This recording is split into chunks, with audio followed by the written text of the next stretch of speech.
Bien, chers collègues, si vous voulez bien prendre place, il est 19h30 et nous avons l'habitude de démarrer nos conseils municipaux à l'heure.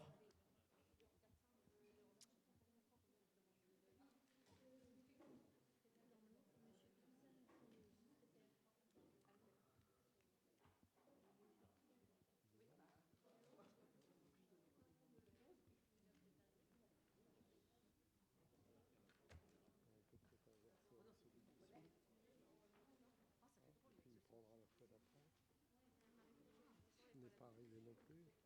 Non, mais je pense qu'il y avait tellement de monsieur Bénard. Puis on fait 27.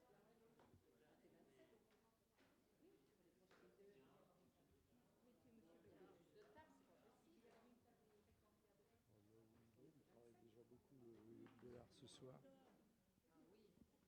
On peut pas remettre une table que. Enfin, il manque une table, il y a moins de tables que d'habitude. On peut pas les remettre. Non, mais on était 27 avant. C'est bien plus long que ça. Je suis sage. C'est bien ça. Non, il y a moins de tables que d'habitude. Oui, peut-être. Parce qu'on est. Mais du coup, il faudrait tout décaler. Non, mais il suffit de rajouter juste la table et tu écartes simplement. Mais imagine s'il y a du public. Attends, pendant 2 mandats, c'était comme ça? Non, pendant 2 années. Non, le mandat précédent, on était 27. Oui, mais on mettait plus de chaises, au fond. Oui, non, mais on était bien 27 autour pendant 2 mandats. Mais à mon avis, on ne va pas faire ça maintenant. Non, bah, à cette heure-ci, je suis d'accord. Bon, alors, je vous nomme qui comme ça. Bien, on a un souci, c'est que notre secrétaire de séance qui était désigné normalement pour ce soir, c'est Jean-Claude Touzanne. Et je n'aperçois pas Jean-Claude Touzanne. Alors, le suivant, c'est Marie-Françoise Beaujean. Et donc, si on passe au suivant, c'est Louis-Luc Bellard. Pas de problème. Ah, très bien. Très bien. Il était trop près, il habitait trop près pour arriver à 19h30.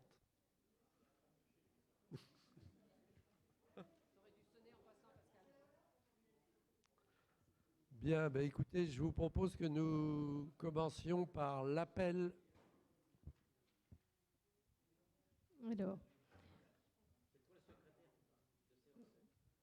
Paul Heulin. Présent. Christine Courillo. Louis-Luc Bellard. Madame Leland-Christelle a donné pouvoir à Madame de Barmont-Florence. Monsieur Patrick Bélésimo. Présent. Madame Cécile Brodu. Madame Stéphanie Cochelin. Monsieur Sébastien Robert. Monsieur Touzanne Jean-Claude. Madame Beaujean Marie-Françoise a donné pouvoir à Madame Cécile Brodu. Monsieur Papillon Pascal. Madame de Barmont-Florence. Monsieur Danielou Gilles. Monsieur Lopin Jérôme. Madame Enneka Machelet. Monsieur Daguin Stéphane. Madame Boucher Marina. Monsieur Horry Bernard.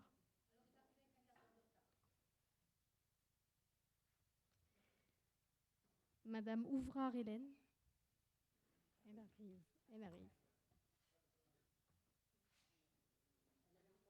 Elle avait entendu. Donc, Madame Ouvrard Hélène présente. Monsieur Leblond Loïc a donné pouvoir à Monsieur Solé Christophe. Monsieur Faber Noël. Monsieur Solé Christophe. Monsieur Éon Benoît a donné pouvoir à Madame Ouvrard Hélène. Très bien. Nous avons donc sans problème le quorum. Nous pouvons donc délibérer ce soir. Et notre secrétaire de séance qui vient d'arriver, Jean-Claude Touzanne. Bien, nous allons commencer comme à chaque fois par l'approbation du procès verbal du conseil précédent, donc celui du 24 mars 2022. Y avait-il des remarques, des modifications, des propositions de modification pour ce procès verbal?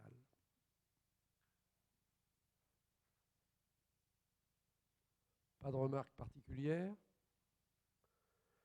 Bien, ben écoutez, je considère que ce procès-verbal est approuvé. Ce soir, nous avons une partie importante concernant les finances de la commune dans l'ordre du jour du conseil municipal, puisque nous allons arrêter les comptes de gestion. Donc Louis-Luc Bellard, notre adjoint aux finances, va être à la manœuvre pour l'ensemble des délibérations concernant les finances.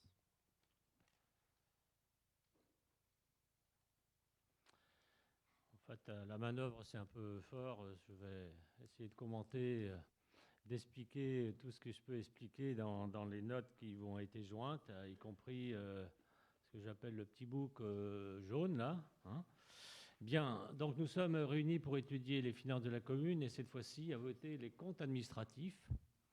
La dernière fois, la fois précédente, c'était le budget. Hein. Il y aura 3 parties finances dans ce conseil municipal.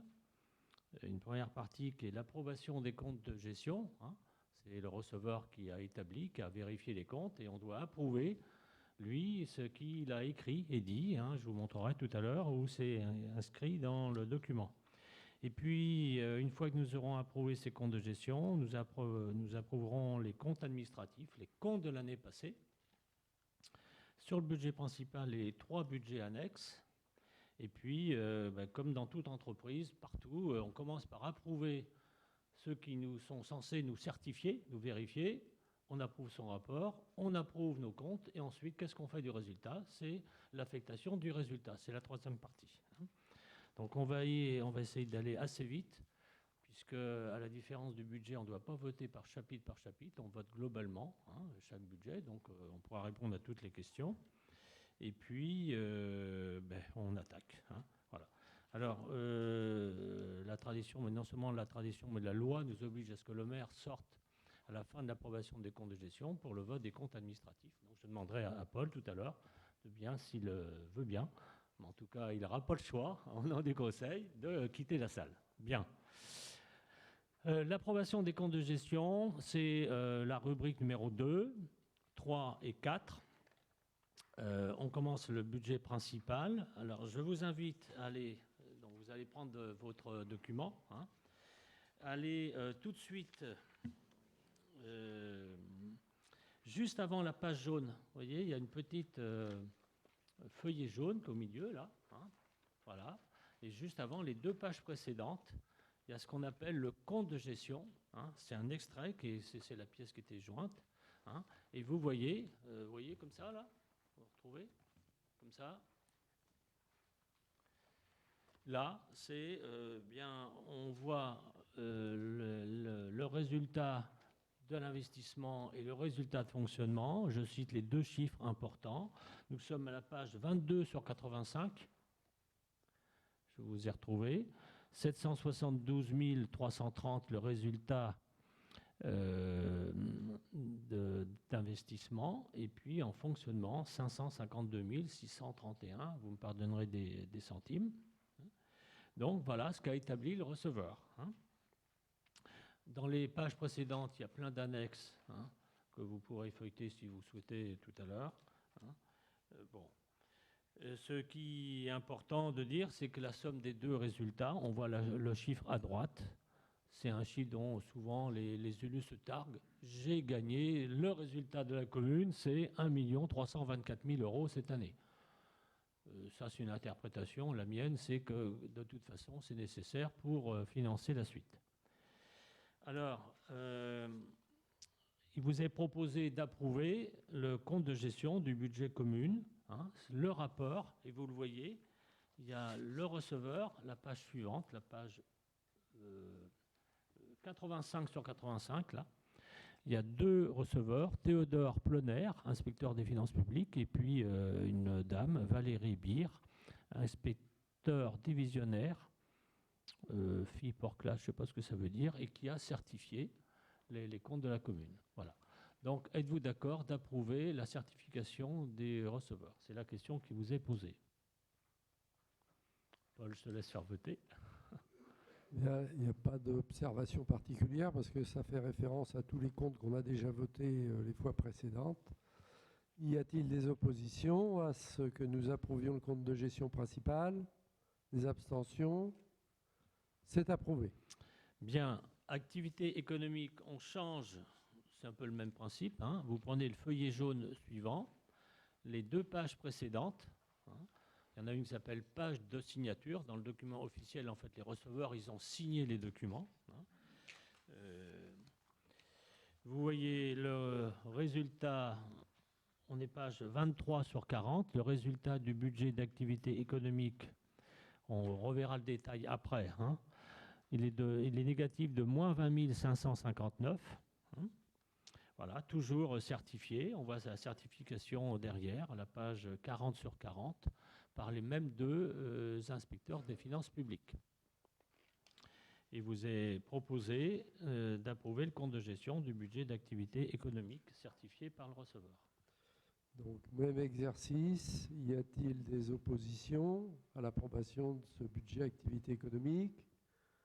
Des abstentions? C'est approuvé.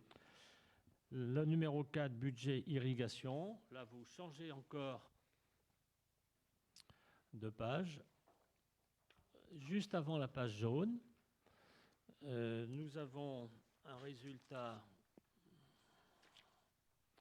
d'investissement en irrigation sur lequel nous reviendrons de 31 458,08 et puis en fonctionnement de 115 883,36, ce qui fait un total pour l'année, les 2 colonnes réunies, 147 341. Vous êtes page 22 sur 39. Et puis toujours derrière les signatures des 2 inspecteurs des finances publiques qui vous est de me proposer d'approuver le compte de gestion du budget irrigation, le compte de gestion. Là, pour le compte de gestion irrigation, y a-t-il des oppositions? Des abstentions? Je n'en vois pas. C'est approuvé. Bien. Alors, vous tournez la page de votre note d'information. Je vais demander à Paul, s'il vous plaît, s'il veut bien quitter la salle, hein. Tu as raison, j'ai oublié le moulin carré. C'est la dernière partie. D'ailleurs, c'est la dernière année où on verra ce moulin carré dans les comptes administratifs, hein, puisque tout est clos. Alors, vous allez à la page juste avant, là, vous allez trouver, ou l'avant-dernière page. On verra le détail tout à l'heure. Heureusement que ça s'équilibre. Section d'investissement, le déficit est de 363 000 en investissement. En fonctionnement, il est de 175 618. Et nous avons, on verra le détail tout à l'heure, 539 526, le total en déficit.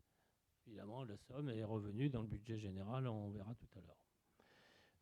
Même idée.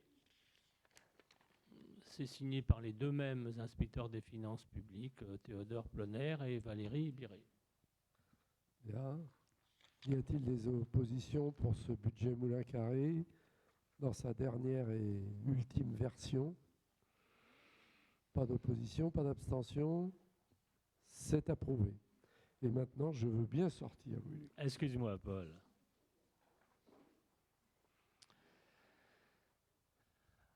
Alors, ça va être un petit peu plus long que ces 3 approbations de compte de ces 4 approbations de compte de gestion. Alors, on est à la note d'information numéro 6, Finances, budget commune, approbation du compte administratif. Je vous renvoie tout de suite à la page 8. On revient en arrière.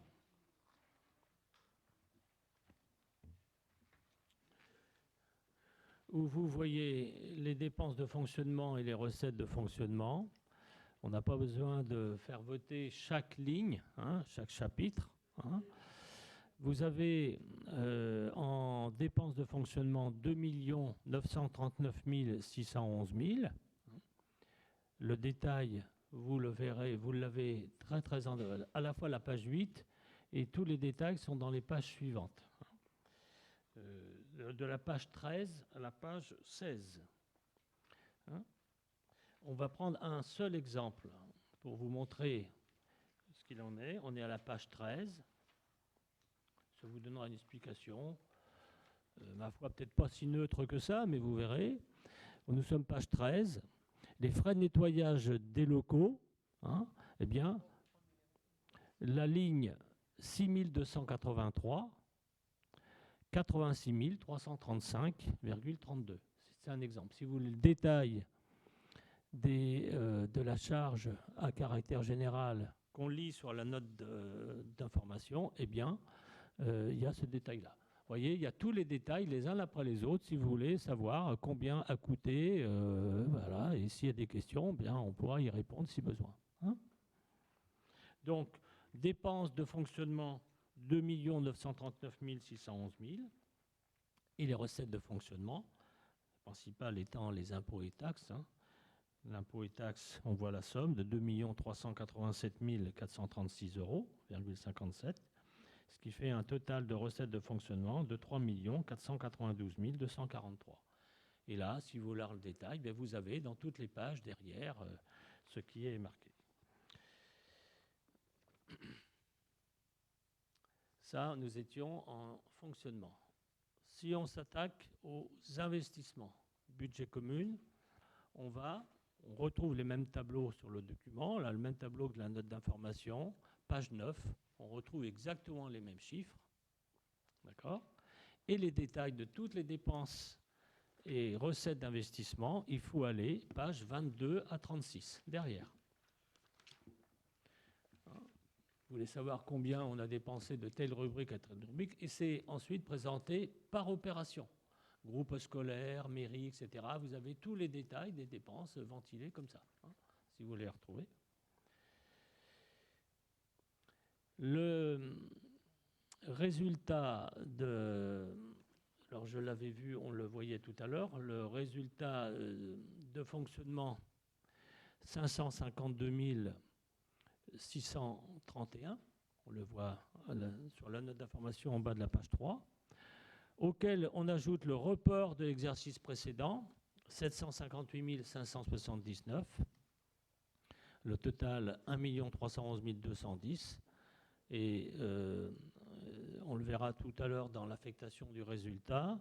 Nous proposons, on l'avait déjà expliqué, que la totalité du résultat de cette année, 552 631, sera versée en investissement pour ne garder finalement qu'en réserve de fonctionnement que le résultat de l'année précédente. En ce qui concerne l'investissement, le résultat de l'année après les restes à réaliser est de 962 373. Celui-ci sera conservé dans les recettes d'investissement en 2022 pour démarrer l'année. Voilà ce qui est rapidement présenté le budget commun. Avant de le faire voter, on peut répondre à des questions, mais vous avez tous les détails dans les pages précédentes, celles que vous avez reçues.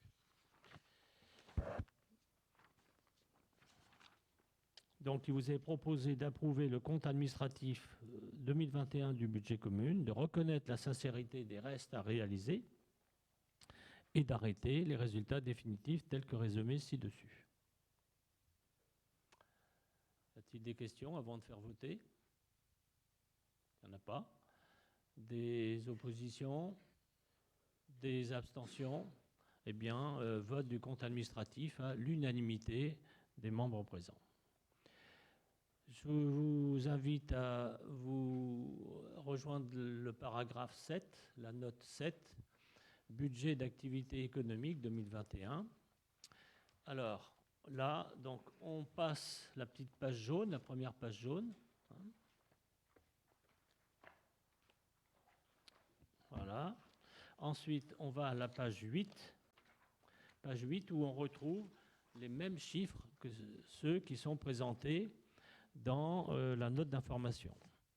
Dépenses de fonctionnement et dépenses d'investissement. Dépenses de fonctionnement, 25 611 000,76. Je note juste, important, sur les 25 611, qu'est-ce qu'est la principale dépense? C'était l'étude engagé auprès de l'agence d'urbanisme, l'ORA, l'année dernière, hein, pour étudier l'aménagement autour de la Roche-Morna, les parkings, les voies d'accès, etc., etc., ce qui vous avait été présenté à la réunion publique du 25 janvier. Et puis, les recettes de fonctionnement, 5052. Ça, c'est le seul recette, le loyer. C'est M. Alaoui, le maraîcher, qui est chemin de Cornouailles, là-bas, qui paye tous les mois, c'est 400 € et quelques. Voilà. Et ça nous amène ici à un résultat négatif en fonctionnement de 20 559. En investissement, aucune dépense, aucune recette. Ce ne sera pas le cas dans peut-être les années prochaines avec la Roche-Morna. Hein. En définitive, il y avait un report de l'année précédente de 56 210,89 € en fonctionnement. 56 210 moins 20 559, ça fait un résultat cumulé, après reste à réaliser, de 35 651. Ça, c'est la somme qui restera pour fonctionner à partir du 1er janvier 2022. Bien, nous avions budgétisé, je crois, un peu sur la même forme que l'année dernière, 18 700 €, mais je pense qu'on ne les dépensera pas. Mais en tout cas, jusqu'à temps qu'il y ait d'autres recettes, et ce sera la vente de la Roche-Morna, ben, il nous reste 35 000 € pour fonctionner sur cette zone-là. Et vous avez le détail de tout ce qui est dépensé en fonctionnement et en activité économique, pages 13 et 14. Page 13 et 14, je prends un seul exemple, par exemple, là, page 13, ligne 617, études et recherches, dépenses 18 750, ça c'est l'étude de l'agence d'urbanisme. Voilà. Il y a les d'autres dépenses, électricité, vous voyez les détails ici.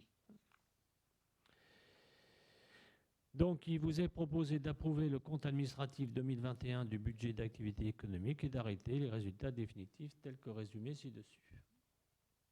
À moins qu'il y ait des questions, on fait voter. Y a-t-il des oppositions? Des abstentions? Eh bien, le budget activité économique 2021 est adopté à l'unanimité. Page 5 de la note d'information, vous allez en haut, rubrique numéro 8, budget irrigation. Là, à nouveau, je vous invite à sauter la page jaune et on passe au budget d'irrigation. Et dans cette partie-là, allez à la page 7 du budget irrigation. Vous avez là, ici, les dépenses et les recettes d'exploitation. Alors, je l'avais expliqué une fois. On ne parle pas de recettes de fonctionnement, budget d'activité économique, mais en recettes et dépenses d'exploitation, c'est la même chose. Sauf, je ne peux pas vous répondre pourquoi, je ne sais pas, c'est comme ça. Et puis, le détail de toutes les dépenses et les recettes, eh bien, vous l'avez, pages 11 et 12, les pages suivantes, en fonctionnement. Bon, il y a différentes choses d'entretien, dépenses électricité, etc., etc. Le résultat de l'exercice en fonctionnement j'ai sauté le budget d'investissement. Il n'y en a pas eu en 2021, ce qui ne sera pas le cas en 2022 et surtout en 2023, mais ça on va y revenir tout de suite après. Et puis les recettes d'investissement en irrigation, c'est une opération d'ordre puisqu'il y avait de l'amortissement en 31 458 sur les travaux précédents. Le résultat de fonctionnement, d'exploitation est de 115 883, auquel on ajoute le report de l'année précédente, 116 206. Ça commence à faire des sous au bout du compte. On arrive à 232 089 en fonctionnement. On avait décidé l'année dernière de laisser le résultat et de ne pas le virer en investissement parce qu'il n'avait pas été prévu dans l'année des travaux. Et puis en investissement, le résultat de l'année est de 31 458, auquel on ajoute les reports de l'exercice précédent, 342 969, 45 500 de reste à réaliser, ce qui nous fait un total de 374 427 hors reste à réaliser. En définitive, le compte qui est important, 561 017, c'est ce que nous avons quelque part, on pourrait dire, en caisse, hein, pour faire les travaux à venir. La somme disponible pour investir. On verra, on va vous rappeler, on avait mis dans le budget 500 000 euros de travaux. Christelle n'est pas là, mais les premiers contacts, il va y avoir des réunions avec les irrigants qui vont se faire dans le courant de l'année, hein, pour détailler ces travaux-là. C'est des travaux sur le château d'eau, des changements de canalisation, et puis sera présenté au comité des irrigants le remplaçant qui n'est pas choisi encore de l'assistant de maîtrise d'ouvrage pour nous aider à travailler sur ces travaux-là. Y a-t-il des questions? Il vous est proposé d'approuver le compte administratif 2021 du budget irrigation, de reconnaître la sincérité des restes à réaliser et d'arrêter les résultats définitifs tels que résumés ci-dessus. Pas d'opposition, pas d'abstention. Eh bien, à l'unanimité, le conseil municipal adopte le compte administratif irrigation 2021. Le dernier budget, le Moulin Carré, je le disais à l'instant, c'est la dernière fois que nous parlerons du Moulin Carré. Dans le budget 2022, il n'y a plus rien, hein. Là, vous sautez la page jaune à nouveau, c'est la dernière. Celle que j'avais oubliée tout à l'heure. Je vous invite à aller à la page 8, où il y a en dépenses de fonctionnement 175 618 euros. Pour beaucoup, c'est des opérations d'ordre qu'on vous avait expliquées au mois de décembre de 2021. On avait délibéré là-dessus, hein. Et puis, en recettes de fonctionnement, il n'y en a pas eu, puisque tout avait été fini l'année précédente. Et puis, en dépenses d'investissement, alors ce qui veut dire qu'il y a un déficit, là, de 175 618. Vous avez le détail du fonctionnement, pages 13 et 14, hein, de cette partie-là.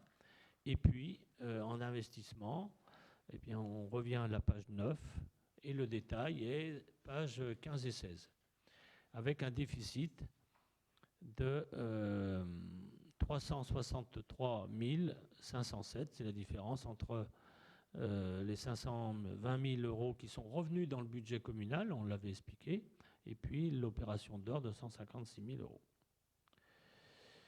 En définitive, on le voit bien, le résultat de l'exercice de l'année en fonctionnement est de 175 000, celui de l'investissement est de moins 363 000. On se dit, mais comment ça se fait? On finit par un déficit? Non, puisqu'il y avait un report les années précédentes. Tout avait été calculé, équilibré l'année précédente. C'est à cause du trésorier qu'on n'avait pas pu finaliser fin 2020. Ouais, on dit ça, hein, un peu de la faute. Hein, c'est lui qui nous avait bloqué ça pour des écritures comptables. Eh bien, comme nous avions laissé en report à nouveau les mêmes sommes, nous arrivons à un budget cumulé de 0,00 dans le budget Moulin Carré. Il vous est proposé d'approuver le compte administratif 2021 du budget Le Moulin Carré, sauf s'il y avait des questions avant. Il n'y en a pas. D'arrêter les résultats définitifs tels que résumés ci-dessus, et ce budget est totalement clôturé au 31 décembre 2021. Les comptes et en dépenses et en recettes sont soldés.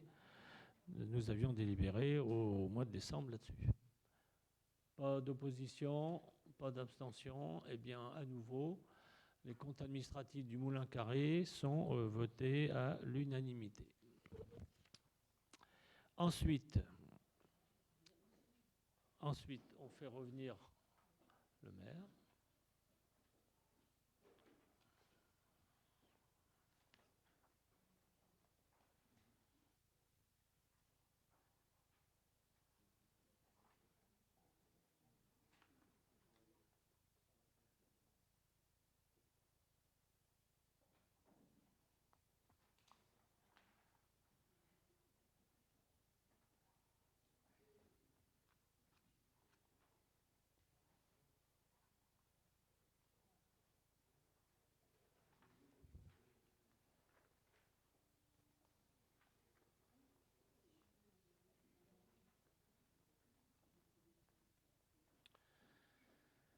bien, j'ai le plaisir d'informer le maire que le conseil municipal a adopté à l'unanimité l'ensemble des délibérations et votes du compte administratif 2021 et a assuré qu'il est sincère et véritable. Bien. Merci bien. Donc nous sommes rendus à la Délibération délibération numéro 10.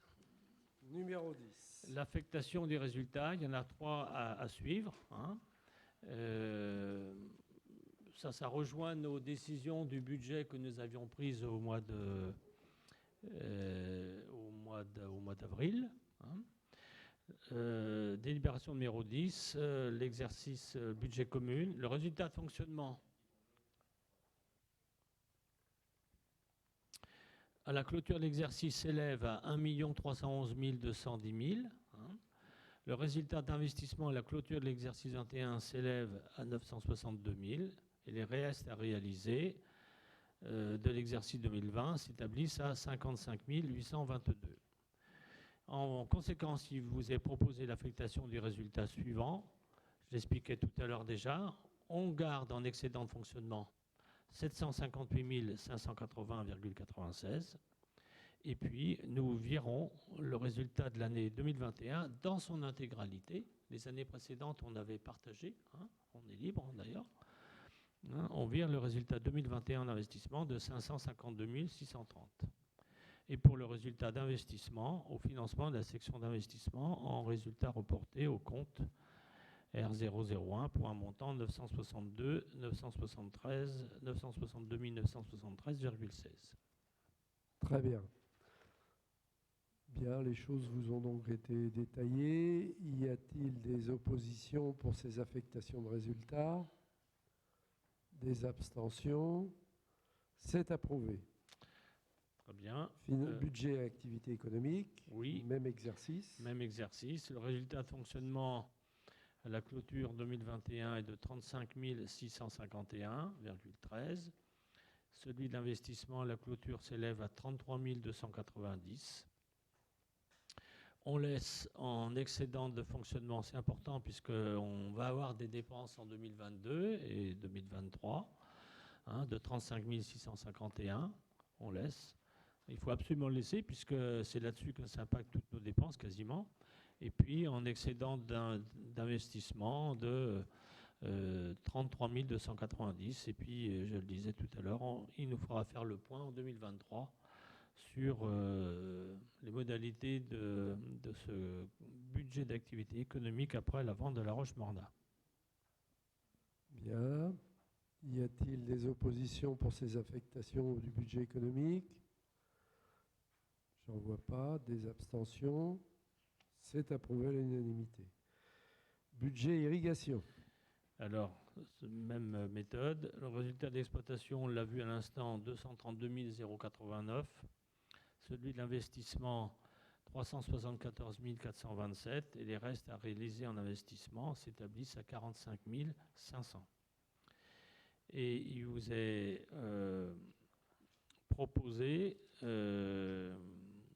l'affectation des résultats suivants. Pour le résultat de fonctionnement, un excédent de fonctionnement de 32 089,77, c'est un petit bout du résultat de fonctionnement. Sur les 232 089, on garde 32 000 et on vire 200 000 en investissement, justement pour faire les travaux 2022 et sans doute 2023.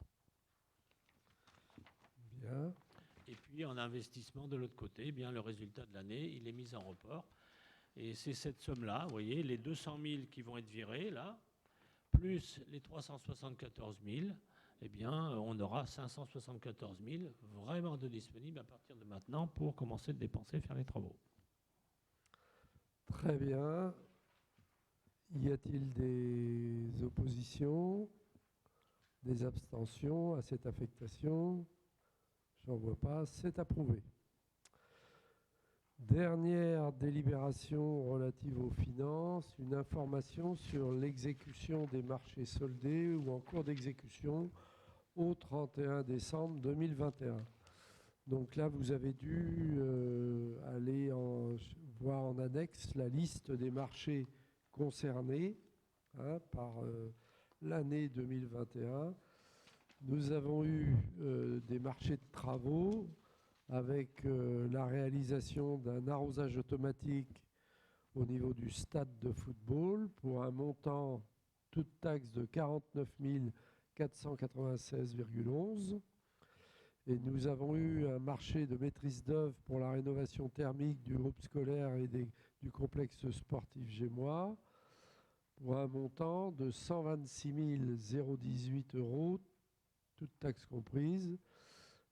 Ça, c'est les deux gros marchés qui ont donc été passés pour des travaux l'an dernier. Et puis, il y a eu un marché de fourniture avec l'achat d'une tondeuse autoportée pour un montant de 28 590 euros. Voilà les marchés qui avaient été exécutés l'an dernier. Il n'y a pas d'approbation de cette délibération. Ce n'est pas une délibération, c'est une information. Hein. Donc, on n'a pas approuvé cette information. Point numéro 14, bilan des acquisitions et cessions immobilières 2021. On est là aussi sur une information à destination de l'ensemble du conseil municipal. Vous avez dû trouver en annexe de la note du conseil l'état des acquisitions immobilières de la commune ainsi que l'état des cessions immobilières. Je vais commencer par les cessions. Non ? Vous avez mis les acquisitions ? Ah ben, je commence par les acquisitions.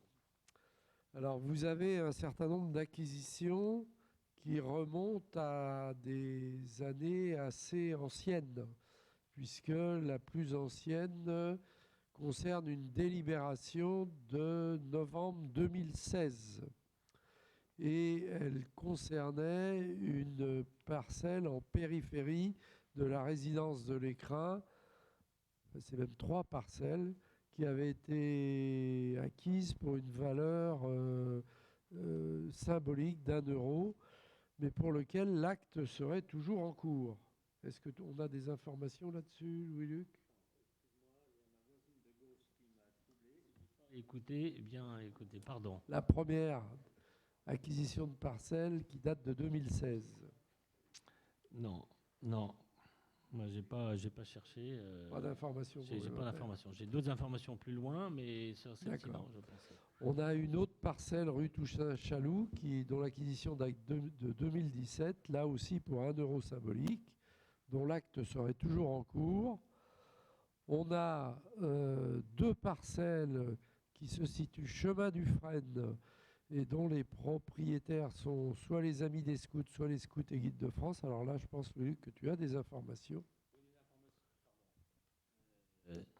Nous avions délibéré en conseil municipal, c'était en 2018, pour acheter les 2 parcelles qui sont sous la broussaille où passait historiquement le train du Petit Anjou, qui mène vers le passage. Quand vous passez le pont juste à l'entrée du Frêne, là où il y a le grand portail, là, tout en dessous, tout ça, nous avions discuté avec les scouts et c'était remonté à une décision d'assemblée générale des scouts à Paris pour qu'on puisse acheter ça.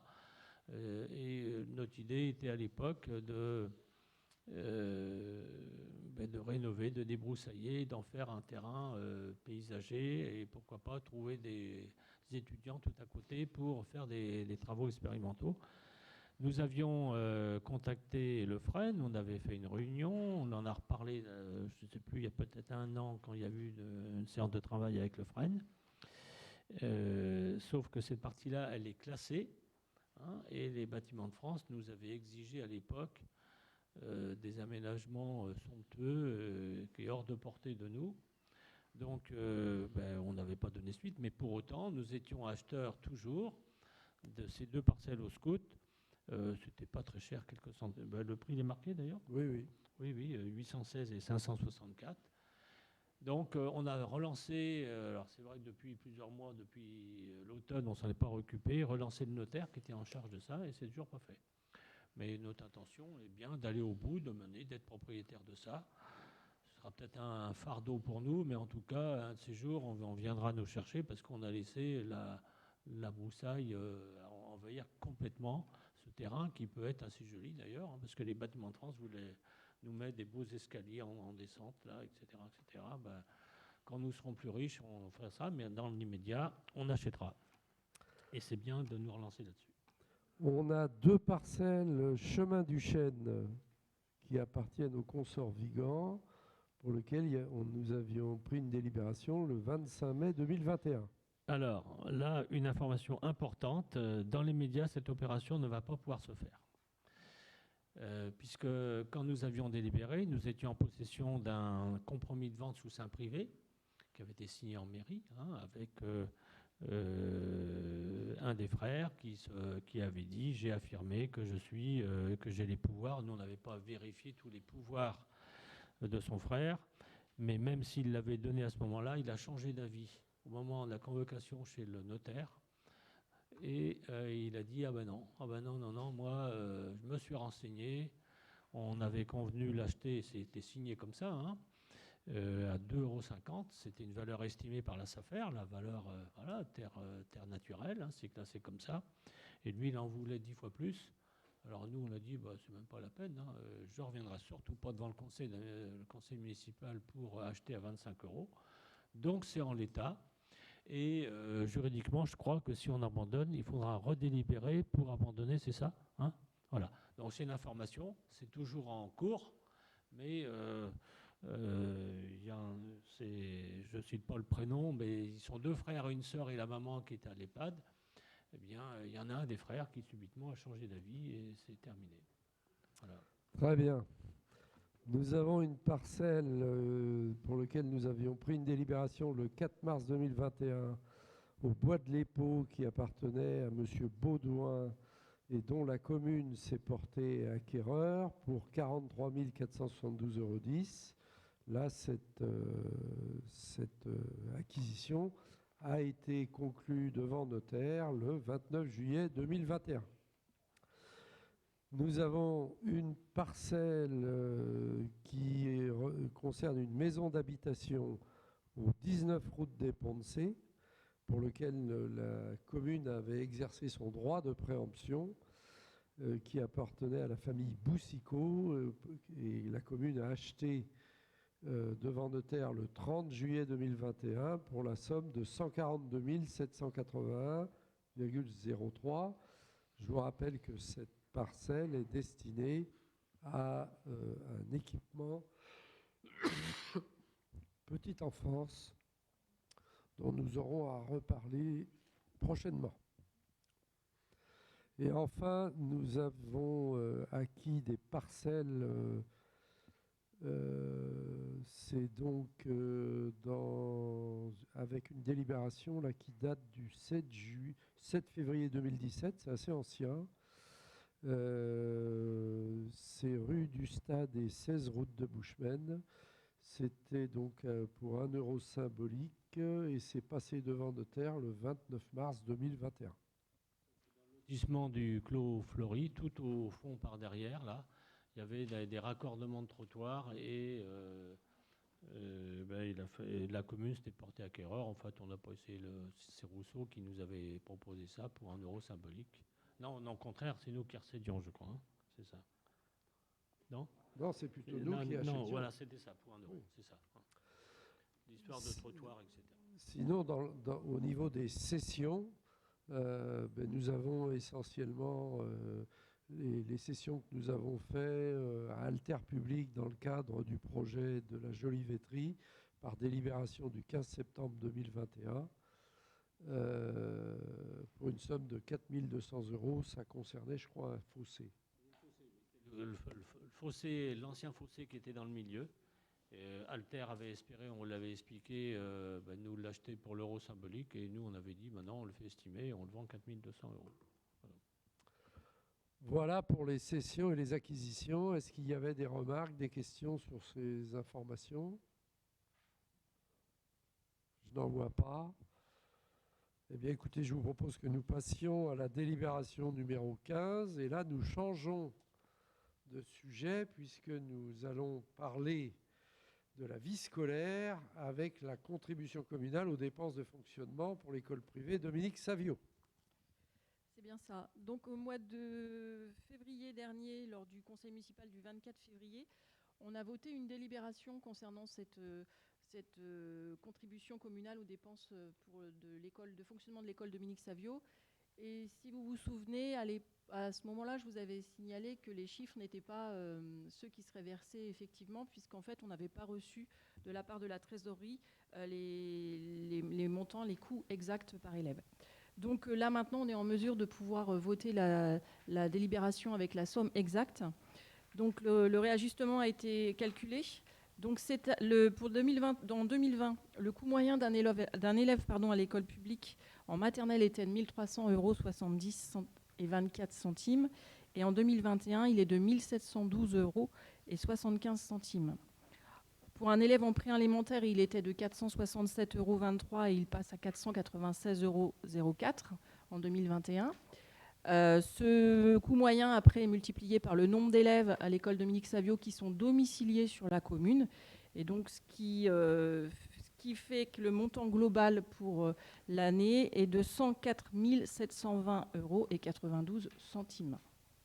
Donc, je vous propose donc de voter cette délibération qui permet donc de contribuer aux frais de fonctionnement de l'école Dominique Savio et puis d'autoriser monsieur le maire ou son représentant à signer la convention relative aux conditions de versement de cette participation.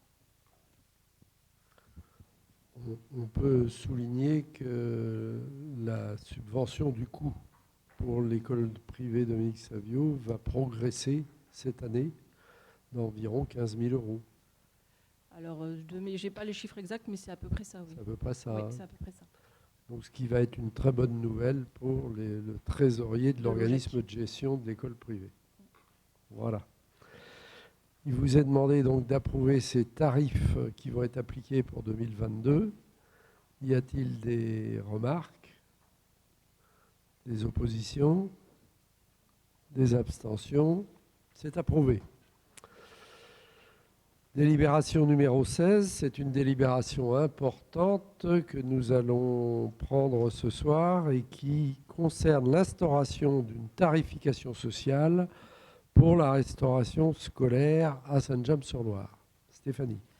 Donc en fait, le gouvernement a mis en place une action qui s'appelle tarification sociale de la restauration scolaire. Ce dispositif a pour but de garantir l'accès à la restauration scolaire pour tous les enfants et réduire les inégalités, y compris bien sûr pour les familles, les enfants des familles qui peuvent être en difficulté. Un certain nombre de communes avaient souscrit dans un premier temps à ce dispositif, essentiellement des communes qui sont des communes plus importantes que Saint-James. Et puis cette mesure a été élargie, y compris aux communes de notre taille et qui sont éligibles du coup à la fameuse dotation de solidarité rurale. En contrepartie de ce passage, cette facturation à 1 €, l'État vient verser une subvention de 3 € par repas facturé qui revient pour rembourser la collectivité. Donc en fait, il y a des conditions à remplir pour être éligible sur ce dispositif. Donc c'est que la commune fasse partie soit éligible à la dotation solidarité rurale, que la tarification sociale en lien avec les quotients familiaux comprenne au moins 3 tranches. Ça impliquera la délibération suivante. Et puis que la tranche la plus basse ne dépasse pas 1 € par repas. Donc ce qui signifie que pour les familles de la commune qui ont un quotient familial qui est compris entre 0 et 600, alors c'est pour les enfants domiciliés sur la commune, mais aussi pour les enfants qui ne sont pas domiciliés sur la commune, la tarification du repas, la facturation du repas sera de 1 € pour les familles et le reste sera pris en charge par la municipalité et avec la compensation de l'État à hauteur de 3 € par repas.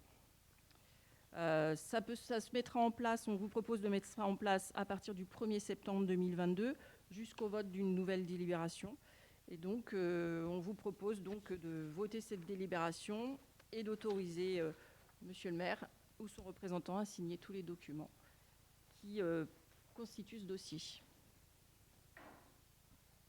Est-ce que ce projet d'adhérer à la tarification sociale, qui est vraiment une mesure en direction des budgets les plus modestes, hein, et afin de garantir l'accès à la restauration scolaire à un maximum d'enfants. Est-ce que ça appelle des remarques ou des questions?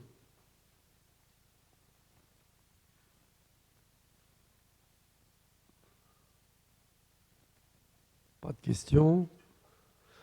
Écoutez, je vous propose donc d'approuver cette délibération. Y a-t-il des oppositions? Des abstentions? Eh bien, c'est approuvé à l'unanimité. Je vous remercie. Alors, la délibération qui suit est la conséquence de ce que nous venons de voter. Alors effectivement, la délibération qui suit concerne l'actualisation des prix des repas en restauration scolaire en fonction des quotients familiaux. On va faire un petit retour là aussi en arrière. On va revenir au moment si vous vous souvenez, de l'analyse des besoins sociaux et des remarques et des remontées qui avaient été faites lors de cette enquête. Il avait notamment été mis en évidence qu'un certain nombre de familles, parmi les plus modestes sur la commune, pouvaient être mises en difficulté par rapport aux tarifs qui étaient pratiqués avec la grille de caution qui était utilisée à l'époque. On a pu nous aussi observer que sur la commune, en fait, il n'y a pas moins de 4 grilles de quotients familiaux qui étaient utilisées. Une à la cantine, une à Graines de Loire, une à la Lahaye et une pour les espaces loisirs itinérants de l'été, ce qui signifie quand même que pour certaines familles, il y avait quand même moyen de s'y perdre un petit peu.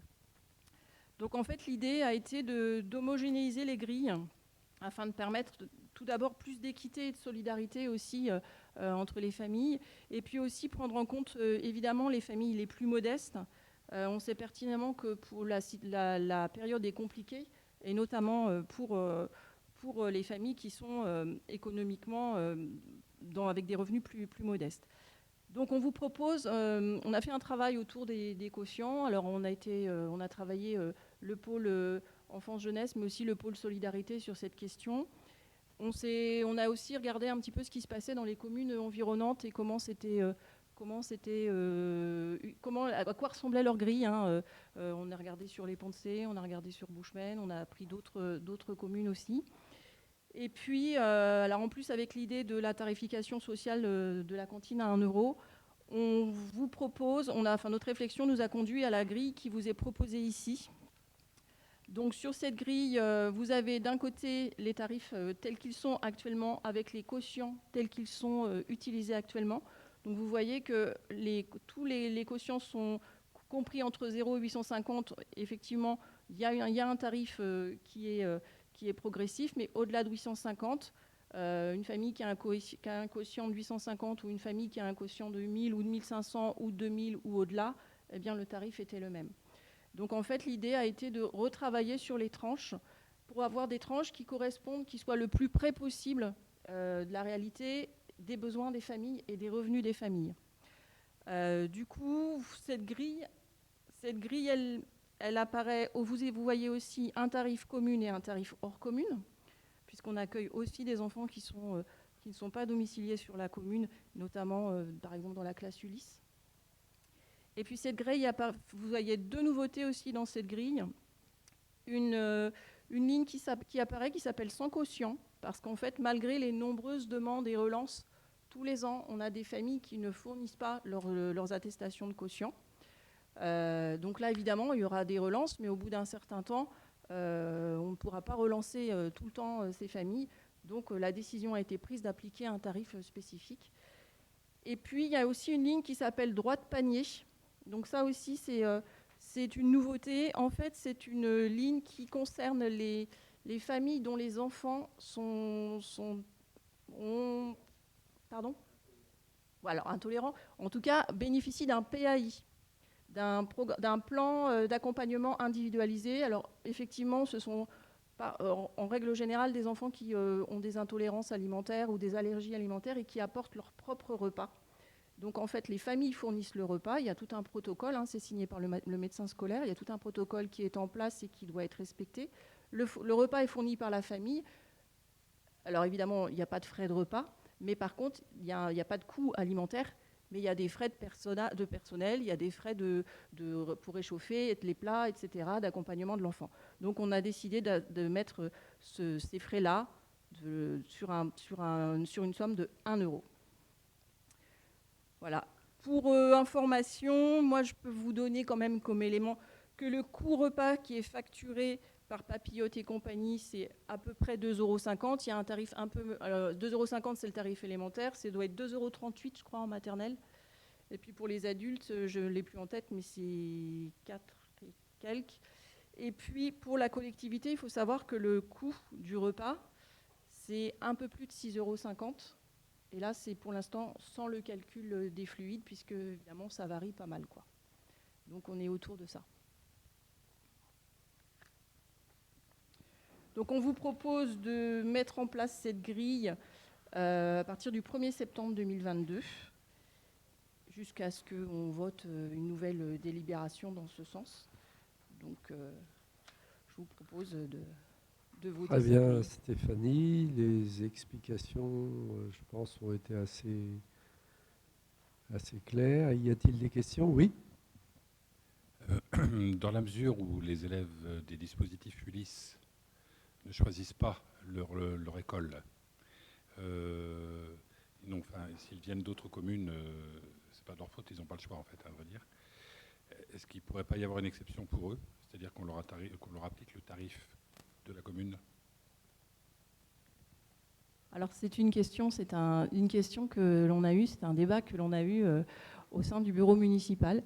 Effectivement, les enfants qui sont dans la classe Ulysse n'ont pas choisi leur école, ils sont affectés dans cette classe par l'éducation nationale. Il faut savoir que cette classe Ulysse, ça représente aussi un coût pour la municipalité et du coup pour lequel on n'a pas du tout d'aide. Et donc du coup on a fait ce choix de maintenir ce tarif hors commune, y compris pour les enfants de la classe Ulysse. Sachant quand même que jusqu'à la tranche qui va à 600 de coefficient, l'application du tarif social est le même pour tous. Voilà, c'est ça. Et après, la différence, de toute façon, n'est pas énorme non plus, mais bon. Voilà. Peut-être dire quand même qu'on a essayé, comme toujours, de regarder où on se situe au niveau des tarifs par rapport aux communes environnantes. Voilà, alors on a essayé de voir, déjà on a fait école par école, on a travaillé avec les agents de la trésorerie, vérifier au niveau des quotients, les familles, le nombre d'enfants qui étaient concernés, le nombre de familles par tranche. Et puis on s'est renseigné aussi sur les communes environnantes. Ce que l'on a pu voir, c'est que malgré tout, malgré cette modification sur Saint-James, les tarifs restaient corrects, peu élevés.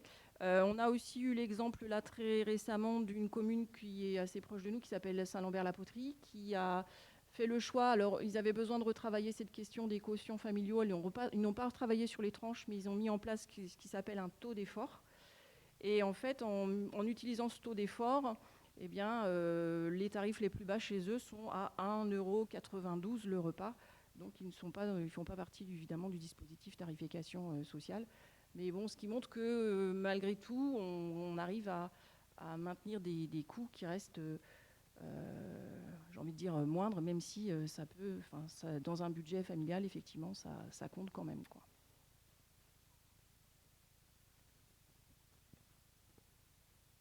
D'autres questions, d'autres remarques sur cette proposition de nouvelle grille, Vous constatez qu'on avait que 6 tranches avant, on en a 8 maintenant. On subdivise beaucoup plus, à la fois dans les tranches les plus basses, mais aussi dans les tranches les plus hautes. Et aussi dans les tranches intermédiaires, ce qui va vraiment permettre d'être au plus proche des revenus. 9 tranches, pas 8. Oui, j'en ai oublié une.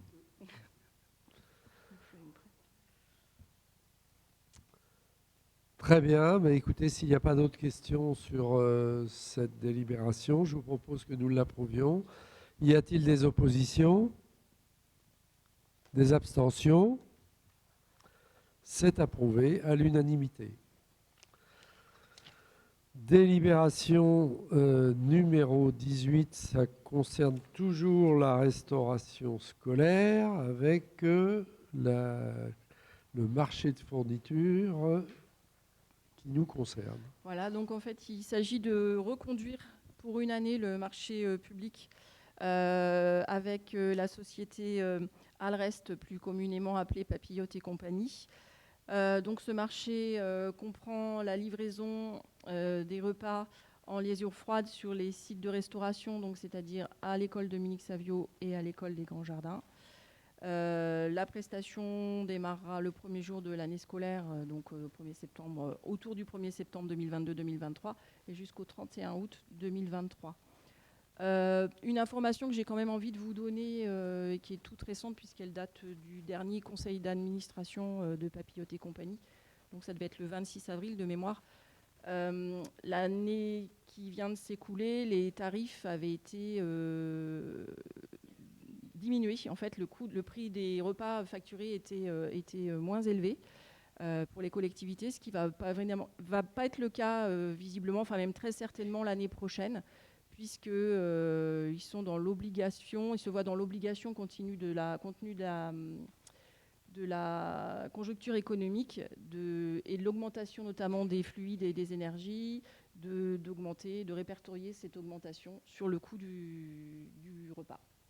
Donc il faut s'attendre à ce que le coût facturé aux collectivités soit plus élevé pour l'année à venir.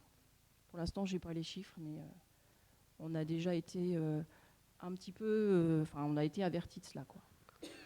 Nous en reparlerons au moment où oui. on aura des éléments plus précis. Oui. Hein ? Très bien. Écoutez, il vous est proposé de renouveler donc la convention que nous avons avec Papillote et compagnie. Y a-t-il des remarques, des observations ?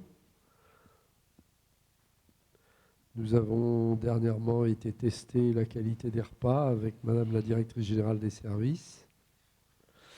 Et nous en sommes revenus avec un repas, ma foi, qui nous semblait tout à fait satisfaisant. Maintenant, ce jour-là était satisfaisant. J'espère qu'il l'est tous les jours. Bien. Y a-t-il des oppositions à ce renouvellement ? Je n'en vois pas. Des abstentions ? C'est approuvé. Nous revenons à des questions de finances avec une décision modificative concernant le budget principal.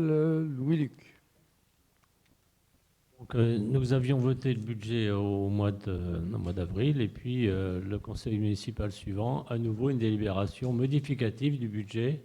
Pourquoi ? Parce que le syndicat mixte d'électricité s'est réveillé dans ses relations avec les finances de l'agglomération et ils ont prévenu l'agglo que l'agglo leur devait un peu d'argent pour bon nombre de communes, de celles qui touchaient la taxe d'électricité, communes dont nous faisons partie. Donc j'explique un petit peu l'objet de la délibération numéro 20 pour bien la comprendre. Ensuite, on reviendra au vote du budget modificatif 19, et puis Paul fera voter la numéro 20 derrière, mais il faut comprendre la 20 pour bien que vous soyez d'accord pourquoi on modifie les finances de la commune tout de suite déjà. Nous recevons environ 50 000 euros, je regarde exactement mon chiffre.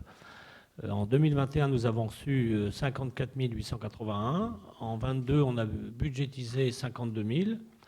Eh bien, les communes qui touchent la taxe d'électricité doivent reverser, mais non plus en direct au syndicat mixte, mais via Angéloire Métropole, un surcoût, c'est expliqué dans la délibération numéro 20, un surcoût de frais d'entretien, de frais supplémentaires d'accès aux services. Et je crois que bon nombre de communes, les Poncé notamment et d'autres, ont été surprises de recevoir un appel de contribution. Angéloire Métropole a délibéré sur ces sommes-là. C'est prévu, je crois, vous avez délibéré, Paul, le 7 février 2022. Alors, tous les maires et les directeurs de service, c'est quoi ce truc-là ? Et c'est du rappel de 2020 de 2021. Et nous, on n'avait pas budgétisé cette somme-là. D'ailleurs, personne dans les communes ne l'avait fait. Si bien qu'on a une dépense nouvelle, non prévue, la somme de 27 870. Alors c'est pour ça que on ne l'avait pas prévu. Et qu'est-ce qu'on fait quand on n'a pas prévu? On regarde est-ce qu'on a des recettes non prévues. Or, et c'est une chance pour nous, sinon on aura peut-être trouvé une autre formule, le travail de la directrice a mis au point aussi que l'analyse du bilan du multi-accueil depuis 2020 laissait apparaître des recettes supplémentaires, un peu nouvelles également, de 32 000 euros. 32 000 euros de loyer que le multi-accueil, la société Kera nous reverser. Mais pour le moment, nous budgétisons simplement une somme arrondie de 28 000 euros pour couvrir ces 27 870. Donc, il vous est demandé de voter des recettes complémentaires de fonctionnement de 28 000 euros en fonctionnement, puisque nous allons recevoir cette somme-là, et puis une charge de gestion courante, haute contribution aux organismes de regroupement, 28 000 euros, pour payer la somme de 27 870. Voilà. Je ne sais pas si je suis assez clair, on peut rentrer dans le détail. Et donc la délibération, c'est... elle n'est pas rédigée. La première, la 19, concerne la décision modificative. Oui. Donc c'est ça, êtes-vous d'accord? Voilà. Est-ce que vous êtes d'accord pour que nous passions ces écritures au budget, en recettes et en dépenses? C'est ça. Pour un montant de 28 000 euros. Et puis après? Pas d'opposition, pas d'abstention, c'est approuvé. Et puis la délibération numéro 20, c'est celle qui demande d'approuver le versement du fonds de concours à Angers-Loire Métropole, qui nous demande 27 870,30 euros pour les raisons que Louis-Luc Bellard vient de vous détailler. Pour être très complet dans les explications, avec Patrick, on regardait l'autre jour, sur la commune, nous avons 760 lanternes. Donc c'est ça, c'est 19 euros, 13,9 euros par point lumineux. Ce qui fait, ça c'est l'année 2020, on a 13 604 euros. Et puis le rappel de 2021, 797 lanternes. Je ne sais pas pourquoi, il y a plus de lanternes en 2021 qu'en 2020, mais je ne sais pas. Je sais pas. 14 270, ce qui fait un total 2020 et 2021 de 27 870. Très bien, mais il nous faut approuver la... Oui, Florence? Voilà. Il sera à prévoir au budget chaque année. On peut dire de l'ordre de, je sais pas, 13-14 000 par an, voilà, par an, c'est ça. Mais il y a des communes qui font le choix, et tiens, j'aurais dû le dire, ça, de ne pas percevoir la taxe. Mais moi, j'aime bien recevoir 50 000 euros et ne payer que 14 000 euros en échange. Voilà, moi, j'aime mieux comme ça. Comment? Bien, y a-t-il des oppositions à cette délibération numéro 20 concernant l'abondement au fonds de concours? Je n'en vois pas. Des abstentions? Eh bien, c'est approuvé. Délibération 21 qui concerne les réserves foncières communales et la promesse d'achat concernant le 2 route de la Roche-Morna. Cette délibération était attendue puisque nous avions eu une question, je crois, la dernière fois de la minorité à ce sujet. Bien, je rappelle donc que la décision avait été prise courant 2021. Dans les mois qui avaient suivi, on avait répondu à une question pour dire qu'il y avait une promesse d'achat qui avait été signée, celle que vous avez vue en pièce jointe par la société P2I. Et puis, les modalités, maintenant, il faut que l'agglomération d'Angers et Saint-James-sur-Loire approuve cette promesse d'achat pour qu'elle se transforme en promesse de vente. Mais qui a une condition suspensive importante, où on le voit bien, c'est que le permis de construire soit, c'est surtout la seule, à vrai dire, que le permis de construire soit délivré Et on va dire, il nous faut encore une année peut-être. Hein. Voilà. Alors, ça c'est la première chose. Nous avions acheté ensemble, Saint-James et l'Aglo, 400 000 chacun, 800 000 euros. Et vous savez, nous revendons ensemble 1 million d'euros. Et les modalités, quand l'Aglo intervient comme ça dans des achats, soit en soutien direct ou en co-achat, en copropriété, hein, c'est que la plus-value, quand il y en a, revienne à la commune qui a pris la décision d'acheter. En l'occurrence, c'est nous. Donc les modalités, quand quand l'acte de vente final sera signé, c'est que l'Aglo touche 500 000 euros, nous 500 000 euros, et puis la plus-value reçue par l'Aglo nous sera reversée. Et ça fait partie du règlement financier de portage entre l'agglomération et les communes adhérentes. Voilà. Donc il vous est, considérant toutes les délibérations précédentes, il vous est proposé d'approuver la vente à la société P2I, à toute personne physique ou morale substituante, la moitié indivise de l'ensemble immobilier, édifié sur les parcelles cadastrées, les numéros vous les avez, au prix de 500 000 euros. D'approuver à la commune de Saint-James le versement d'Angers-Loire Métropole, ça on ne va pas se gêner de recevoir la plus-value des montants de 100 000 euros, et d'autoriser le maire ou son représentant à signer l'acte notarié, toutes les pièces nécessaires à la conclusion de la vente et d'imputer la recette sur le budget concerné de l'exercice 22 et suivant. Donc, comme l'expliquait Louis-Luc, cette délibération que nous allons approuver ce soir, elle est exactement la même que celle qui va être présentée au Conseil communautaire d'Angers-Loire Métropole. Et les deux collectivités vont voter la même délibération. Donc, il vous est demandé d'approuver celle-ci sur les bases juridiques qui vous sont détaillées et financières, sachant que tout cela a été visé du coup par les services juridiques et financiers d'Angers-Loire Métropole. Et des deux notaires. Et les deux notaires aussi. Est-ce qu'il y a des questions, des remarques sur cette... Oui, Noël ? Une petite... Pour qu'il me morde. Hein.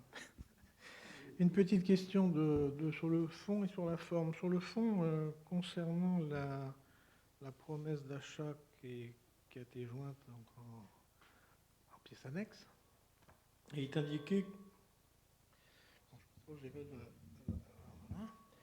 Il est indiqué que le promettant, donc la société P2I, s'engage à déposer son dossier de permis au plus tard le 30 avril 2022. Est-ce que c'est fait à cette date-là ou est-ce qu'il y a du retard? Où est-ce qu'on en est? Bien les phrases qui sont en dessous. 30 avril. Et si ce n'est pas le cas, qu'est-ce qui se passe? C'est à nous de dénoncer la vente si on n'est pas content? Non, ce n'est pas de dénoncer la vente, c'est dénoncer seulement la condition suspensive. C'est-à-dire qu'il perdrait le bénéfice de la condition suspensive de la non-obtention du permis puisqu'il ne l'aurait pas déposé dans les délais. Oui, mais moi j'ai appelé le notaire avant-hier, là, j'ai eu son clerc, et qui m'a dit, rassurez-vous, ça dépendrait de vous, tel que je l'ai lu, moi je l'ai compris comme ça, en tout cas, mais son permis n'est pas déposé, puisqu'il y a des discussions encore avec les Bâtiments de France, et l'Adréal, et l'Aglo. Toi tu le lis comment, cette page Page 9. Oui, je l'ai entouré là. Moi je l'ai compris. C'est à nous de lui écrire au cas où le dépôt de permis de construire serait supérieur au 30 avril. C'est-à-dire que si on n'écrit pas, nous, on n'a pas envie de perdre P2I, tu comprends? Non, ça je comprends bien. Il est indiqué que les délais pouvaient être prorogés en cas de demande particulière de la mairie ou de l'architecte des Bâtiments de France, ce qui supposerait qu'il y ait quand même une démarche écrite de la part des Bâtiments de France. Oui, mais c'est la phrase qui est en dessous. Au cas où le promettant ne respecte pas son engagement, donc c'est celui-ci, et 8 jours après mise en demeure, donc c'est à vous de faire la mise en demeure, effectivement. Non, c'est au notaire, oui. Oui. Le notaire, il sera réputé avoir renoncé à cette condition. Donc c'est pas un renoncement à l'achat, c'est un renoncement à la condition suspensive. Alors, ce qu'on peut dire, c'est que personne à ce jour n'a intérêt à ce que la procédure d'achat s'interrompe. Et Angéloire Métropole et la commune de Saint-James souhaitent ardemment que la propriété de la Roche-Morna puisse aboutir à une acquisition par la société P2I pour le projet qui est au travail. Ce que nous pouvons dire par contre, c'est que la société P2I aurait pu déposer beaucoup plus tôt son permis pour validation, mais qu'elle est dans un processus de discussion qui est beaucoup plus long que prévu, du fait des exigences de l'architecte des bâtiments de France, de l'ADREAL, qui demande un certain nombre de garanties extrêmement fines sur le projet. Et que donc ça retarde les délais de dépôt. Mais l'idée, c'est bien de permettre le dépôt. Voilà ce qu'on peut en dire aujourd'hui. Un dépôt peut-être avant l'été quand même. C'est leur souhait à eux, ça va être difficile de tenir ce délai-là. Parce qu'on sait que le délai d'instruction est pratiquement 1 an, et après il y a un autre délai dans l'acte qui lui n'est pas, on ne peut pas le déroger, c'est le 31 décembre 2023, qui est l'obligation de réitérer l'acte. Donc il ne faudrait pas que les délais fassent que l'acte ne soit pas réitéré à la date prescrite. Oui, c'est le 31, je l'ai relu hier. C'est assez loin, hein, mais bon, plus les délais courent, plus ce délai pourrait se rapprocher à grands pas. Tout à fait. Mais peut-être que la phrase, elle est lue, il sera réputé avoir renoncé à cette condition. Moi, je comprends que tant qu'on n'a pas dénoncé le contrat, on n'a surtout pas envie, en tout cas c'est ça le notaire qui m'a dit, alors c'est du pur droit ça, hein. Bon, bah écoute, Non, je ne dis pas qu'il faut faire la démarche, mais c'était l'interrogation sur où en était le projet. Mais tu as tout à fait raison. C'est bien joli, on délibère, mais après il faut que les choses avancent. Donc, nous, on n'avait pas choisi ce projet-là, mais on ne s'y oppose pas, on votera la délibération. On souhaite, comme tout le monde, que ce projet puisse voir le jour, mais à condition qu'il n'y ait pas ensuite des difficultés qui fassent qu'on se retrouve, je dirais le bec dans l'eau, c'est pas une belle expression, mais enfin ce serait une réalité difficile. Oui, mais tu as raison. À la fin des... On en est bien d'accord, Noël. Mais malheureusement, on est sur une procédure là qui nous échappe largement. Je pense que ce projet est considéré comme emblématique du fait du site par les administrations qui doivent présenter le permis en commission nationale des sites. Et donc, ils sont en train de se garantir dans tous les compartiments possibles, paysagers, architectural, avant de faire le dépôt du dossier, quoi. Donc ça, on voit bien que ça retarde les délais dans l'analyse du projet. Mais à la fois, les bâtiments de France et l'Adrial veulent faire, monsieur le maire le disait, faire de ce projet-là un projet emblématique, mais d'ordre national, puisqu'il compare aux 3-4 grandes opérations que le comité des sites national doit trancher. Il a pris l'exemple du bois de Boulogne. Je ne sais pas ce qu'il a construit là-bas, mais quelque chose de très, très, très beau, très compliqué. Et c'est de ce niveau-là. Il y a une prochaine réunion au mois de juin, hein, et l'architecte est tambour battant sur ce dossier-là. Et on a senti tout le monde au garde à vous face au bâtiment de France. Et je pense que ce projet-là avait, c'est pour ça qu'on l'a choisi, mais une véritable longueur d'avance sur son concurrent. Parce que là, du coup, c'était pour ça qu'on était très, très inquiets. Hein, vous vous rappelez. Enfin, la comparaison avec le bois de Boulogne n'est peut-être pas très heureuse, mais bon. Une petite remarque.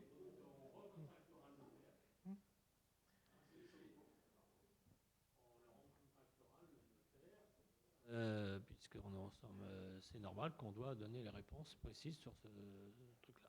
Voilà.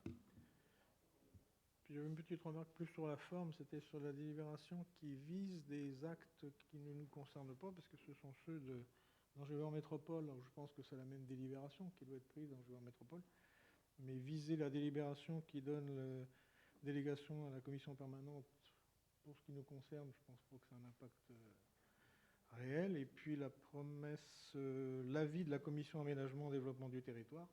C'est pareil, c'est la commission développement du territoire d'ALM. Donc je pense que ces visas-là ne sont peut-être pas indispensables dans notre délibération. Attends, Ce sont on uniquement de la forme. considère l'avis, parce que la commission d'aménagement a délibéré là-dessus. Oui, mais ça ne s'impose pas à la commune.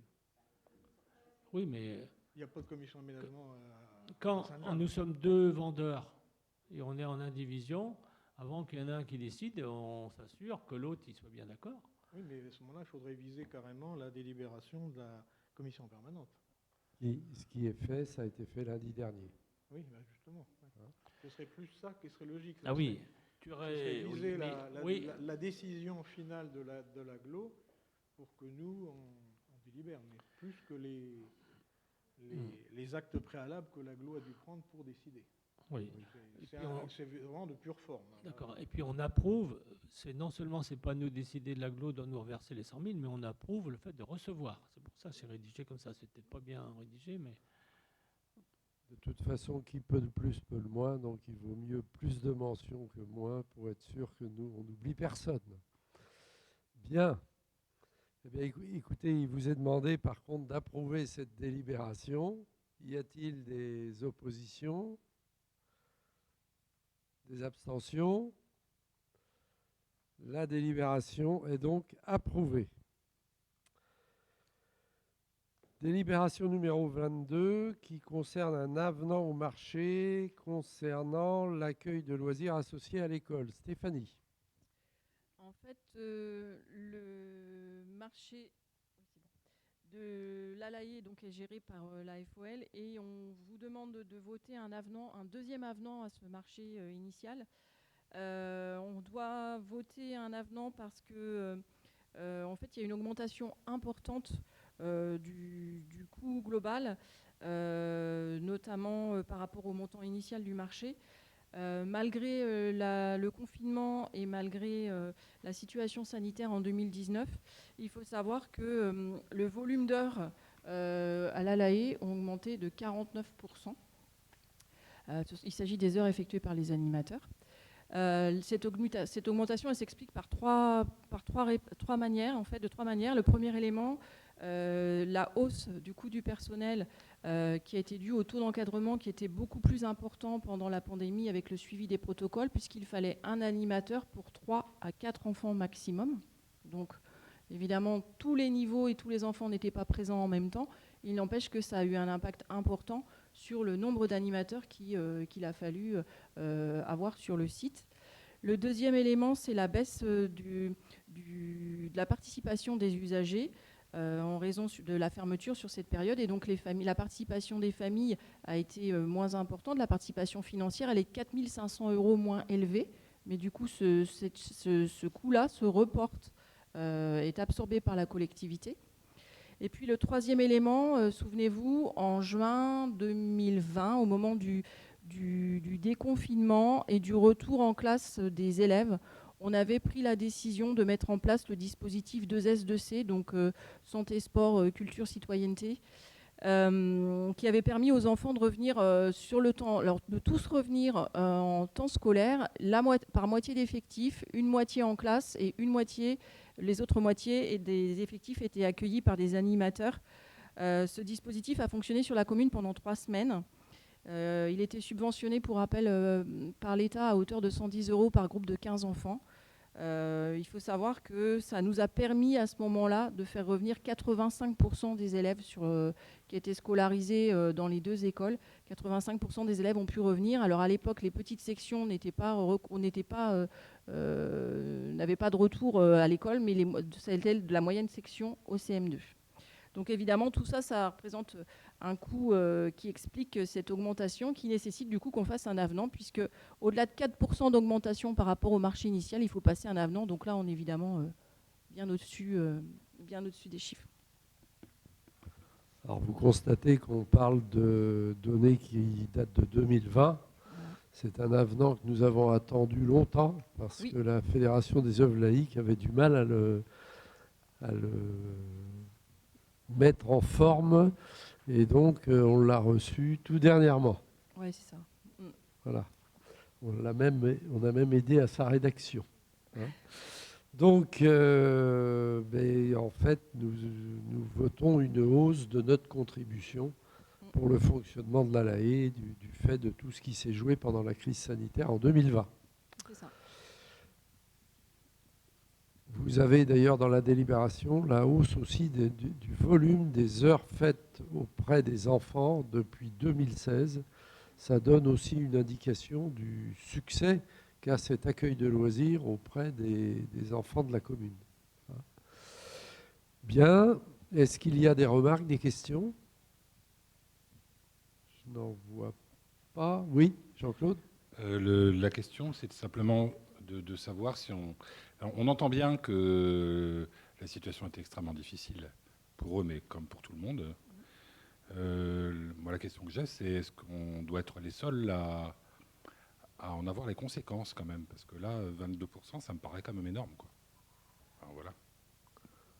Est-ce qu'il n'y a pas d'autres financeurs qui pourraient aussi aider à combler ces difficultés? Alors, il y a eu des contributions dans le cadre du 2S2C. Oui, c'est Alors ça. voilà, dans le Il cadre- y a l'État a déjà C'est ça. participé, c'est ça? C'est ça. Dans le cadre du 2S2C, c'est ce que j'expliquais tout à l'heure. On a aperçu 110 € par groupe de 15 enfants accueillis sur ce dispositif sur les 3 semaines où il a été mis en place. Je me souviens plus, Louis-Luc, je crois que c'était autour de 8 000 € à peu près qu'on a touché de l'État. De mémoire, c'est... moi, de mémoire, je dirais que c'est ça. Mais c'est tout ce qu'on a pu obtenir.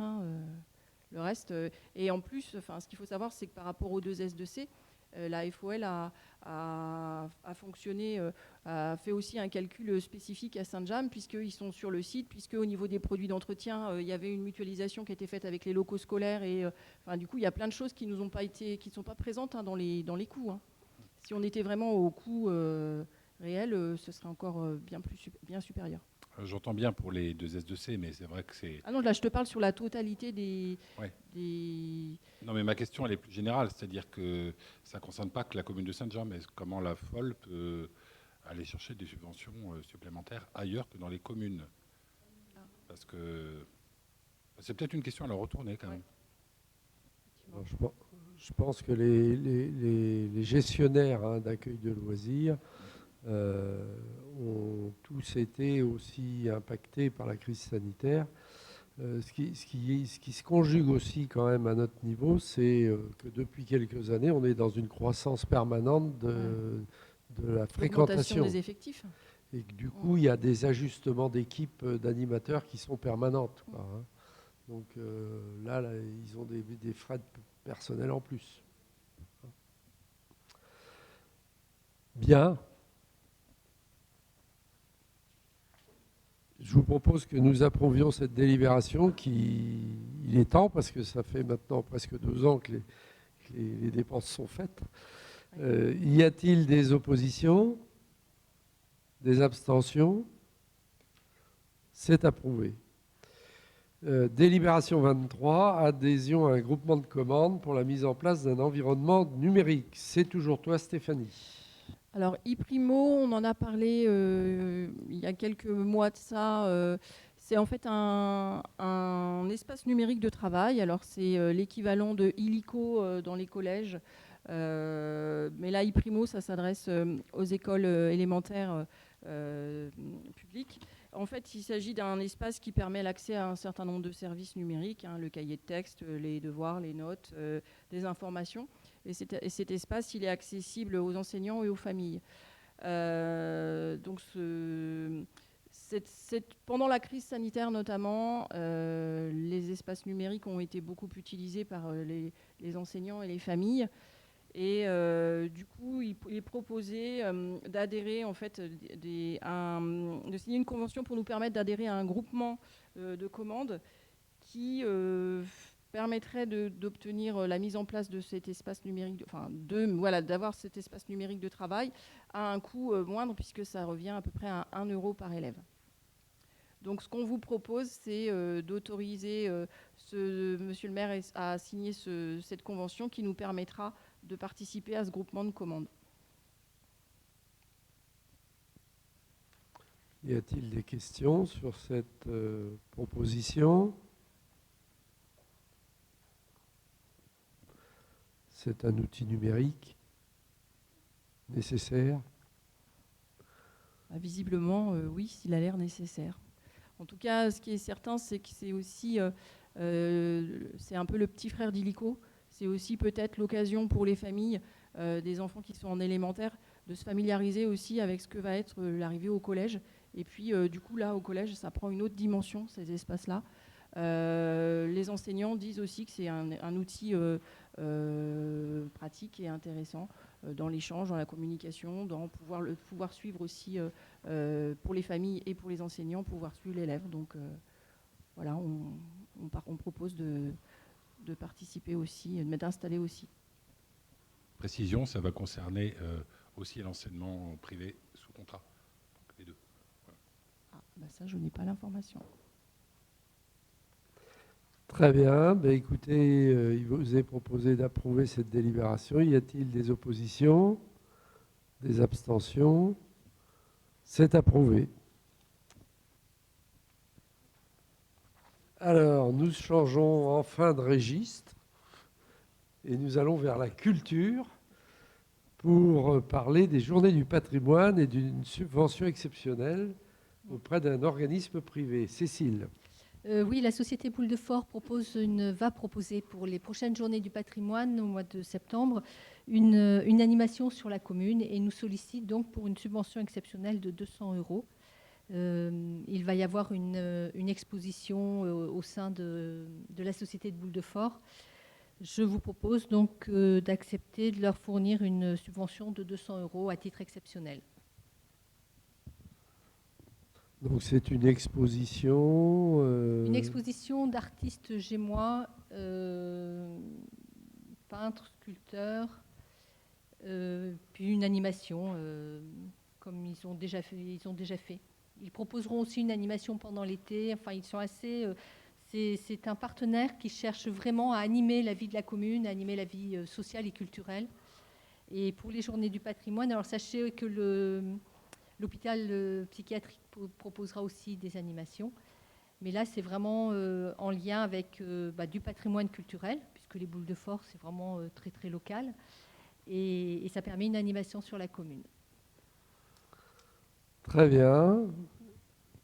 Donc une subvention exceptionnelle de 200 €. Pas d'opposition, pas d'abstention.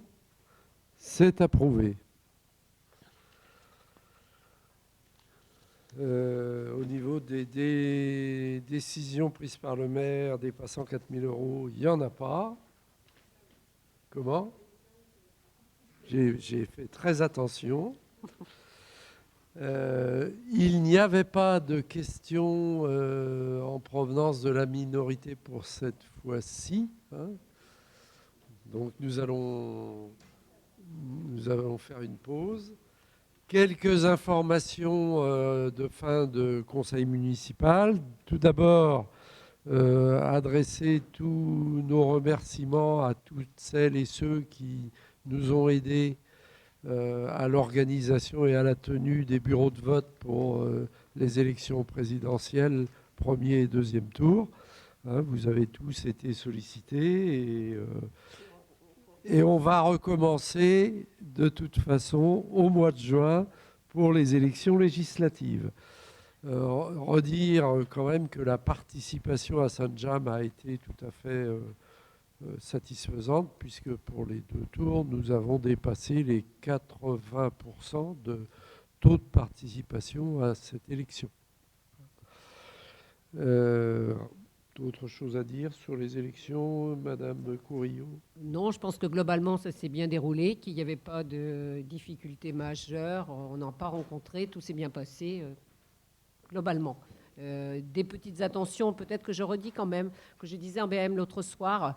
Bon, alors le premier tour, on a eu quelqu'un qui était présent, qui, bon, ça s'est bien passé, mais ça donne une petite tension supplémentaire quand il y a quelqu'un toute la journée, de 8h le matin jusqu'après après le pot pris ensemble, parce que là et ça donne une petite pression supplémentaire, où il a fait plusieurs remarques dont on doit faire attention. Mais entre autres, au niveau des dépouillements, il faut qu'on soit très vigilant par rapport aux clés mais des urnes, mais aussi, en aucun cas, mais vous avez vu dans la presse qu'il y a une commune qui a eu quelques soucis, on ne doit ouvrir l'urne et compter les enveloppes avant que le registre d'émargement soit compté, que les signatures soient comptées. C'est comme ça, on ne peut pas. Et de même que les enveloppes, elles ne peuvent être comptées que par les assesseurs, en aucun cas par les scrutateurs. C'est des détails complètement qui peuvent nous paraître anodins, mais il y a une commune là qui a failli avoir quelques soucis.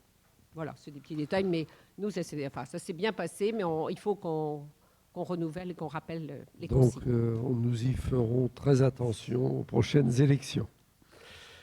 Nous aurons à délibérer lors du prochain conseil sur une déclaration concernant l'urgence climatique. Et j'en profite pour passer la parole à Cécile Brodu. Mais c'est pas grave. Bon, j'étais cet après-midi à une conférence donnée par un expert qui analyse toutes les données concernant le réchauffement climatique, mais pas que, l'acidification des océans, la perte de biodiversité. C'est une conférence qui était vraiment passionnante, mais très flippante, parce que, par exemple, aujourd'hui, c'est le jour où on se fait la bascule sur l'utilisation des ressources naturelles en France. C'est-à-dire qu'à partir d'aujourd'hui, on puise dans le capital des générations futures. Il y a quelques années, quand c'était en juillet ou en août, ça nous paraissait déjà extraordinaire d'avoir en 6 mois épuisé des réserves. Et là, maintenant, c'est en 5 mois, même pas 4 mois, en 4 mois. Et donc, ça nous fait prendre conscience de l'urgence à développer les plans vélo, à développer le compostage chez soi, à pourquoi pas avoir un potager plutôt que d'arroser une pelouse. Des tas de gestes à avoir, parce qu'il y aura aussi de la solidarité à prévoir. Je pourrais vous fournir, alors pas forcément cette conférence-là. Normalement, c'était organisé par le Agrocampus à Belle-Beille. Je pense que ça a été filmé, mais cet expert, alors je suis désolée, j'étais un peu fatiguée. Non, mais c'est déjà très clair tout ce que tu dis. Mais effectivement, il y a des informations, les alarmes sont rouges partout. Donc, et quand le GIEC dit le 5 mai 2022, c'est le jour du dépassement pour la France. Et donc, au prochain conseil, nous aurons à évoquer cette question de l'urgence climatique. Voilà, c'était important qu'on donne cette information aujourd'hui. Dernière chose, nous comptons sur tous les élus qui le peuvent pour nous rejoindre dimanche matin à 11h au Monument aux Morts pour la commémoration du 8 mai 1945. Cette manifestation est organisée en partenariat entre la commune et l'association des anciens combattants de Saint-James-sur-Loire. Donc, à 11h, cérémonie devant le Monument aux Morts, suivie d'un vin d'honneur à la Maison des Associations. Voilà. Y a-t-il des informations que les uns ou les autres souhaitent donner ce soir en complément ? Eh bien, écoutez, je vous propose que nous levions la séance pour ce conseil municipal du 5 mai 2022. Bonsoir à tous.